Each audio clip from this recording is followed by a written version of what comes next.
Hello students, हम लोग करने वाले हैं class 11th chemistry NCERT chapter number 2 that is structure of atom. हम लोग एक्सरसाइज के क्वेश्चन स्टार्ट कर चुके हैं और हम लोग क्वेश्चन नंबर 3 पे आ गए हैं। चलिए स्टार्ट करते हैं। क्वेश्चन नंबर 3 है, how many neutrons and protons are there in the following nucleus. कुछ न्यूक्लियस आपको दिए हुए हैं, आपको न्यूट्रॉन्स और प्रोटॉन की गिनती बतानी है। तो जो फर्स्ट हमारे पास न्यूक्लियस दिया हुआ है वो है कार्बन 36। कोई भी एलिमेंट होता है तो उसका सिंबल के ऊपर जो नंबर होता है this is your mass number. इसे हम लोग मास नंबर के नाम से जानते हैं। और मास नंबर का मतलब होता है number of protons plus number of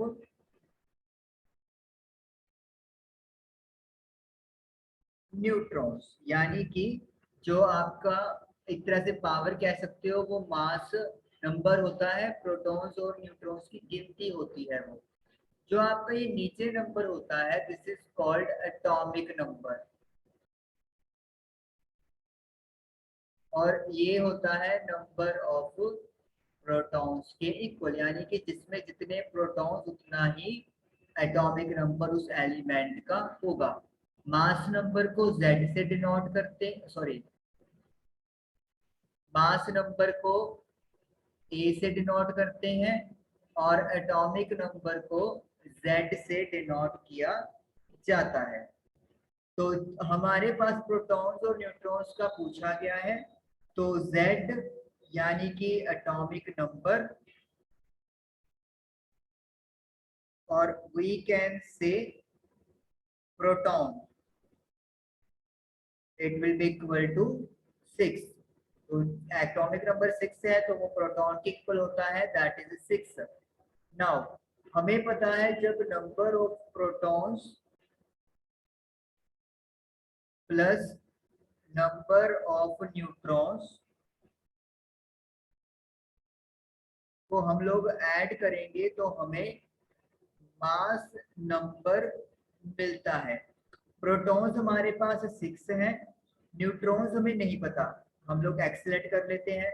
mass number 13 है, तो x की वैल्यू कैसे आएगी आपके पास 13 में से 6 माइनस करके, यानी कि 7। So we can say proton 6 है और न्यूट्रॉन्स 7 है कार्बन के इस एलिमेंट के अंदर। चलिए अब आप लोग करते हैं सेकंड पार्ट। इसको इरेज कर लेते हैं अपन। अब हम लोग थोड़ा सा शॉर्ट में चल पड़ेंगे क्योंकि हम लोगों का पहला पार्ट पता चल गया है कि किस तरीके से डन होगा। सेकंड में जो न्यूक्लियस दिया हुआ है वो है ऑक्सीजन 16 8।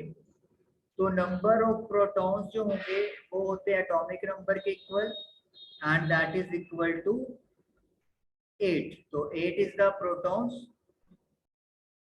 न्यूट्रॉन्स के लिए आपको क्या करना पड़ेगा, मास नंबर में से नंबर ऑफ प्रोटॉन्स माइनस करने पड़ेंगे। तो मास नंबर 16 है, प्रोटॉन्स 8 है, तो जो माइनस करेंगे तो 8 आ जाएगा। तो प्रोटॉन्स भी 8 है और न्यूट्रॉन्स भी 8 है। अब करते हैं हम लोग थर्ड पार्ट। थर्ड पार्ट है हमारे पास 24 मैग्नीशियम 12। तो नंबर ऑफ पहले निकालेंगे प्रोटॉन्स,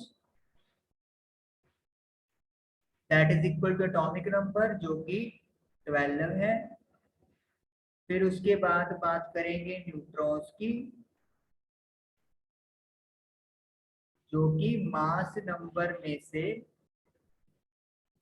नंबर ऑफ प्रोटॉन्स को माइनस करके आएगा। तो मास नंबर 24 है प्रोटॉन्स 12 है तो नंबर ऑफ न्यूट्रॉन्स भी 12 हमारे पास आ गए। थर्ड पार्ट हमारा डन हुआ। अब हम लोग फोर्थ पार्ट करेंगे।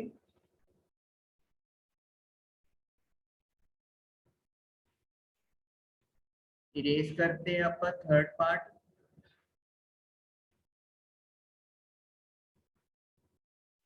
फोर्थ पार्ट है हमारे पास 56 Fe जो आयरन का सिंबल है 26। तो पहले निकालेंगे नंबर ऑफ प्रोटॉन्स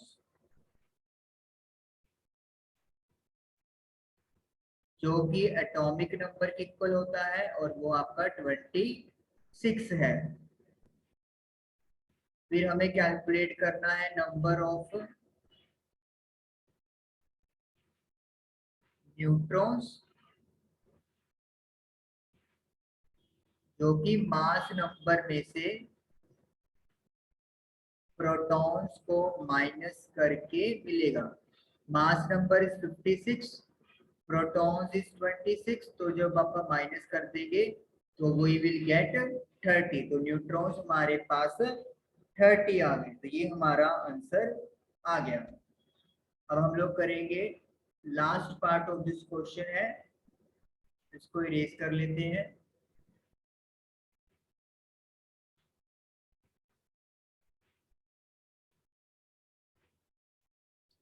तो फिफ्थ पार्ट है हमारे पास 88 38 SR। SR is strontium। तो नंबर ऑफ प्रोटॉन्स जो कि एटॉमिक नंबर के इक्वल है एंड दैट इज 38। अब नंबर ऑफ न्यूट्रॉन्स कैलकुलेट करने हैं। फॉर्मूला क्या कहता है, मास नंबर में से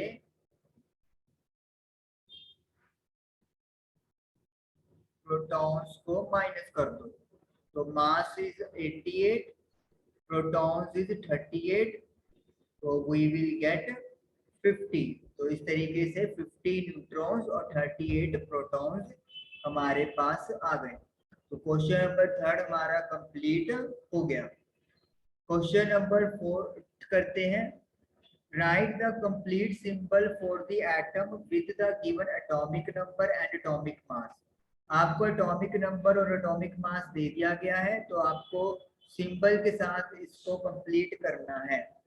फर्स्ट पार्ट में हमें atomic number that is Z दिया है 70 और जो एटॉमिक मास दिया है दैट इज 35।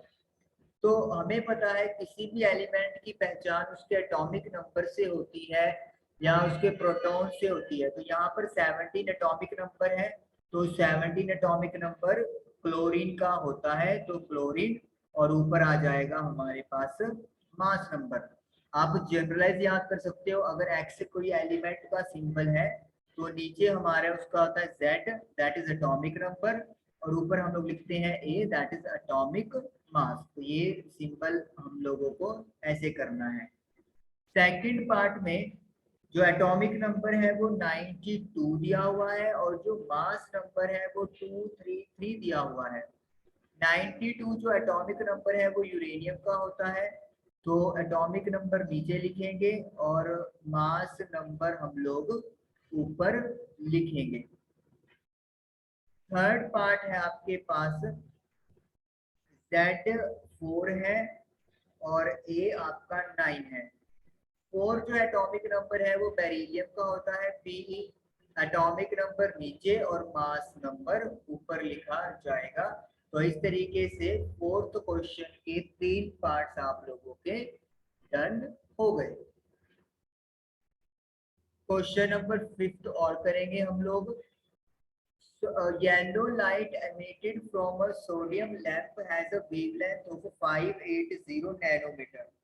एक आपके पास सोडियम लैंप है, उसमें से व्हाइट लाइट एमिट हो रही है जिसकी वेवलेंथ का सिंपल लैम्डा होता है 580 नैनोमीटर है।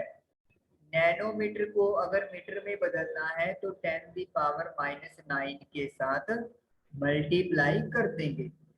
कैलकुलेट द फ्रीक्वेंसी, न्यू जो होता है वो फ्रीक्वेंसी का सिंबल है, एंड वेव नंबर, न्यू बार को अपन वेव नंबर बोलते हैं। तो ये हम लोगों को फाइंड करना है। तो nu is frequency, nu bar is equal to wave number.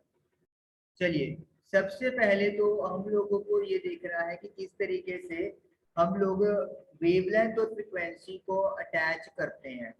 हमारे पास एक फॉर्मूला होता है जो आप लोगों ने 9th क्लास के अंदर भी किया था कि अगर हम लोग लाइट की स्पीड को यानी स्पीड ऑफ लाइट को इन टर्म्स ऑफ वेवलेंथ लिखना चाहे तो वो कैसे लिखा जाएगा, वेवलेंथ मल्टीप्लाई बाय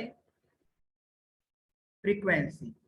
लाइट की स्पीड हमें पता है वैक्यूम में या एयर में 3 मल्टीप्लाई बाय 10⁸ मीटर पर सेकेंड हम लोग टेक ओवर करते हैं।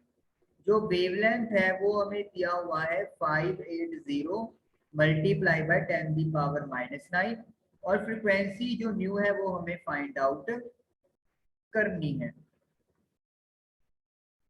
580 मल्टीप्लाई बाय 10⁻⁹। नाउ अब आप इसको सॉल्व करोगे, ये आप लोगों का 10⁹ प्लस का हो जाएगा 8 + 9 दैट इज 17। फ्रीक्वेंसी की यूनिट्स हर्ट्ज पे लिख सकते हो या सेकंड इनवर्स भी लिख सकते हैं, आपकी मर्जी है। ओके, अब 3 580 से छोटा है तो हम लोग यहाँ से 1 2 3 zeros जो है वो टेक ओवर कर लेंगे, और इधर 3 जीरो कम हो गई है तो फिर 10⁻14 हो जाएगा। एक जीरो तो कैंसिल हो गया। अब मैं 300 को डिवाइड करूंगा 58 से, तो I will get 5.17 multiply by 10⁻14 second inverse, या फिर हर्ट्ज भी लिख सकते हैं। तो ये हमारे पास फ्रीक्वेंसी आ गया है, तो हमारा फ्रीक्वेंसी कैलकुलेट हो गया। Next we have to calculate wave number. Wave number का फॉर्मूला होता है it is the reciprocal of wavelength.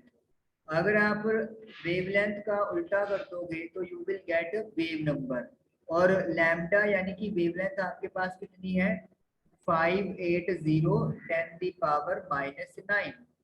10⁻⁹ ऊपर जाके प्लस हो जाएगा अपॉन 580। इसे सॉल्व करने के लिए हम लोग क्या करेंगे, 4 जीरोस अलग कर लेंगे। अगर मैंने यहाँ से 4 जीरोस खींच लिए हैं तो यानी कि यहाँ पे मेरे पास 10⁵ बच गया। अब एक जीरो से एक जीरो तो कैंसिल हो जाएगा।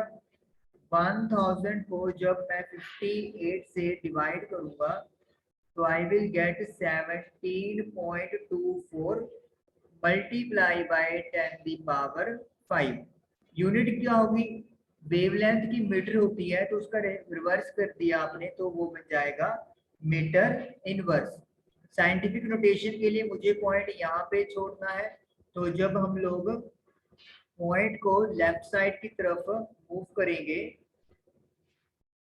तो यहाँ पर 10⁻+1 हो जाता है, तो 5 + 1 दैट इज 6। तो इस तरीके से आप लोगों का क्वेश्चन 5th सॉल्व हो गया। तो क्वेश्चन नंबर 3 4 5 आपके एक्सरसाइज के डन हुए। आई होप कि आपको समझ में आए होंगे। Thank you for watching the video.